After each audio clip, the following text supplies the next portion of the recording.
tanto, el veredicto mayoritario es por la ciudadanía. La cantidad de leyes para dejar todo amarrado y bien amarrado. Por Pinochet. Un pacto que en ese momento era todo lo que se podía lograr. No tenemos nada secreto entre nosotros. Tenemos que vencer el famoso arco iris. Hoy, informe especial, la verdad ante todo. Después de 24 horas central. Este viernes se cumplen 30 años de la conmemoración del no y hoy Informe Especial va a mostrar los detalles desconocidos de la transición que marcó el comienzo a la democracia, esa transición que se dio hasta 1990. Para conversar del pacto de Pinochet nos acompaña el periodista Raúl Gamboni. Raúl, gracias por acompañarnos. Hola, buenas tardes. Raúl, y enfatizo ahí porque digo la transición hasta 1990, uno dirá, pero si la transición, de hecho hay muchos que dicen que terminó hace un par de años, pero que entre el plebiscito y las elecciones presidenciales hay hechos desconocidos que de alguna manera, y lo van a mostrar en el reportaje Informe Especial, muestran que la tensión se mantuvo muy vigente, muy fuerte. Así es, bueno, ahí hay incluso otro plebiscito que muy pocos recuerdan, que es el plebiscito de las reformas constitucionales.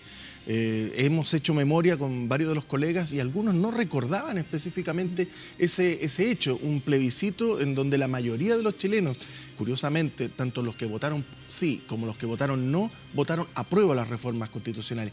Y esa negociación es la que nosotros abordamos en profundidad, con Renovación Nacional, que se abre a las conversaciones con la democracia cristiana, qué es lo que pasaba con los partidos más radicales, qué es lo que pasaba con la vía armada, que aún se mantenía en Chile, con el llamado que hacía el Frente Patriótico Manuel Rodríguez a la guerra patriótica. Es decir, es un periodo bien tenso que ocurrió en nuestro país, que fue prácticamente todo el año 1989 hasta la elección de Patricio Aylwin. ¿Cuál es la importancia? Ahí se dan los lineamientos para lo que vendría posteriormente con el primer gobierno de la Concertación, porque es el rayado de cancha, por así decirlo. Es lo que nosotros hemos llamado el pacto con Pinochet. A eso quería ir, porque ustedes lo llaman el pacto. ¿Cuáles son esos lineamientos o acuerdos a los que finalmente van llegando en ese periodo entre que se produce el plebiscito y las elecciones?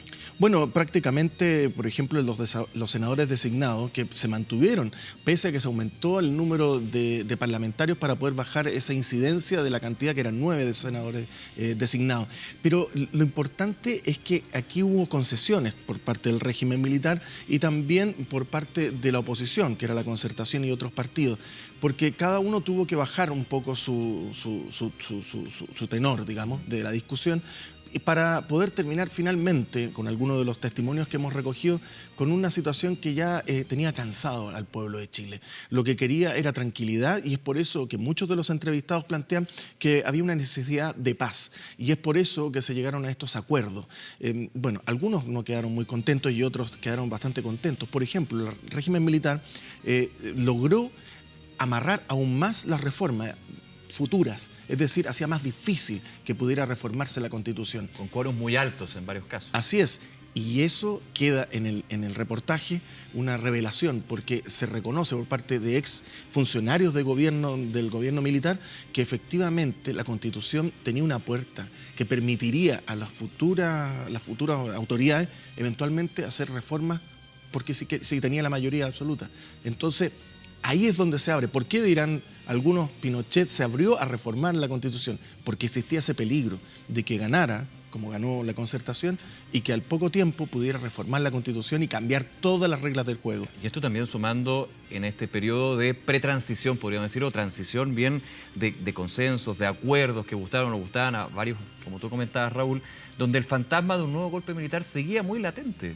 Por cierto, de hecho, recordemos que posteriormente con Aylwin está el ejercicio de enlace, el boinazo, es decir, en la práctica era un ejército que podía actuar, digamos, detrás de lo que decidiera su comandante en jefe, que era Augusto Pinochet, que mantenía ese poder. Entonces, era para él muy importante mantener las reglas del juego por donde él había decidido que se tenía que caminar para esta democracia, digamos, moderna que él planteaba. Y lo interesante también es ver el ambiente que había en la época. Había muchos atentados, había un ambiente de peligro.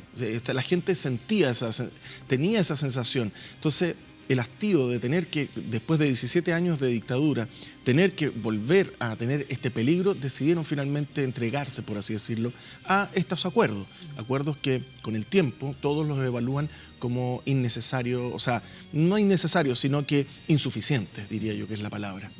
Ahora, ¿es idea mía o este periodo en el cual se aboca este reportaje y la investigación que ustedes desarrollaron no ha sido tan profundizado? Tal vez nos centramos más bien en ciertos hitos, el plebiscito o después ya cuando fueron las elecciones propiamente tal. Pero este periodo, ¿qué pasó entre medio de estas dos fechas? Justamente eso fue lo que nos planteamos. Vienen los 30 años del 5 de octubre y el 5 de octubre en realidad ya se ha hablado, se ha comentado y se ha informado muchísimo de ese hito. Pero luego nos saltábamos de inmediato al gobierno de Patricio Aylwin. ¿Pero qué había ocurrido? Son 17 meses donde se producen muchos cambios, no solamente la Constitución. La Corte Suprema, por ejemplo, se renovó la Corte Suprema, pero se renovó en favor de los lineamientos de Pinochet. Muchos de los entrevistados nos plantean que es una Corte Suprema pinochetista, porque por lo menos de los 19 ministros de la Corte que en esa época existían, 9 habían sido nombrados ese año por Pinochet. ¿Por qué? Porque había ofrecido a los ministros más antiguos una indemnización impresionante, es decir, 40 veces, 40 años de ejercicio, es decir, algo que no podían rechazar. O sea, al irse quedaron los cupos y Pinochet, antes de dejar el gobierno, el poder, nombra a los ministros y eso garantiza obviamente una Corte Suprema que mantiene la ley de amnistía, que mantiene toda la impunidad que se habló en esa época en torno a los derechos humanos, que también es un tema muy relevante en esta época. Tú nos contabas, Raúl, que parte de los entrevistados de este reportaje Informe Especial dicen se transó demasiado, puede ser, pero era lo que se debía hacer.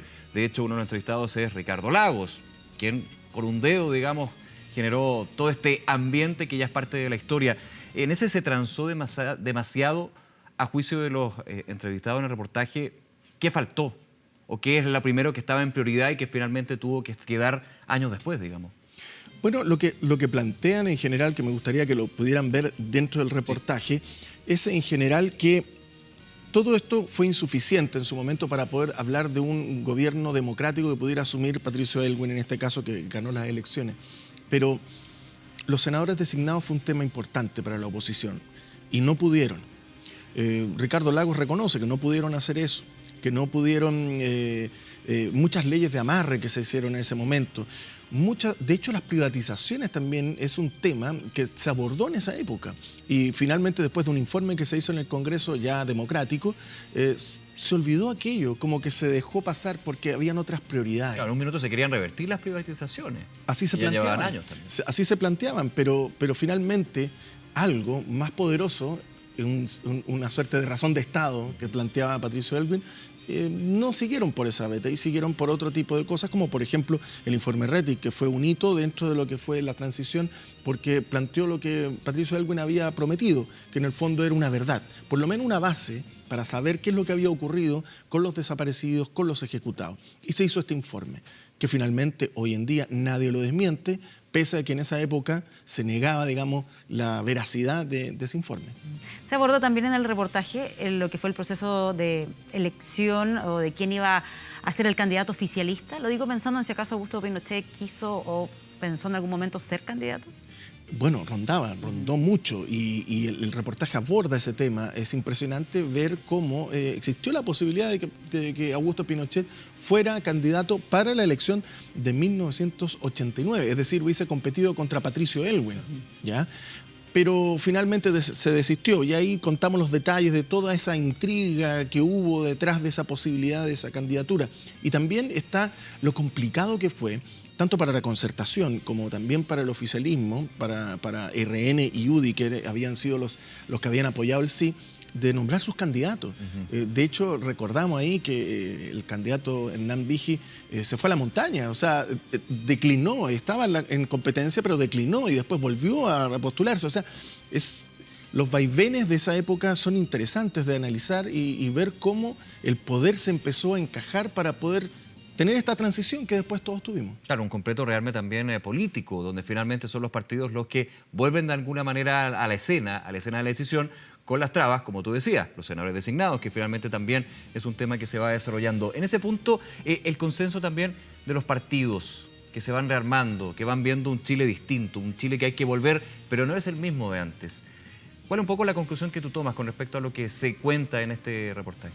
Bueno, yo creo que todos los protagonistas de aquella época hicieron lo que podían hacer. ¿Ya? Yo creo que, de hecho, hay muchos partidos de izquierda que eran ilegales en ese momento con un artículo, que era el artículo 8º, el polémico artículo 8º, que fue la única concesión, por así decirlo, del régimen en estas reformas constitucionales donde se derogó ese artículo. Entonces, había que ganar espacios dentro del juego que habían aceptado todos los partidos democráticos de ese momento, que había sido cuando decidieron ir al plebiscito. Claro. Cuando dijeron vamos a ir a votar, inscribámonos en los registros electorales, donde también el Partido Comunista, al final, casi como los 3 meses previos al plebiscito del 5 de octubre, llaman a inscribirse a los registros electorales y participan. ¿Y eso qué significa? Aceptamos las reglas del juego. O sea, aceptamos en cierta medida lo que es la Constitución. Y se acepta también que los cambios no van a ser inmediatos y que se van a demorar, digamos. Y los cambios se tendrán que hacer en base a estas reglas del juego. Estas reglas del juego que se negocian. ¿Con quién? Con Pinochet, con el régimen. Bueno, pero la idea es que no cuentes todo sobre el reportaje, sino que la idea es verlo hoy, después del Noticiero Central. Ahí va a comenzar una nueva versión entonces de Informe Especial. La invitación ya está hecha. Muchas gracias, Raúl, por habernos acompañado acá hasta ahora. Gracias a ustedes. Gracias, Raúl, que estén muy bien.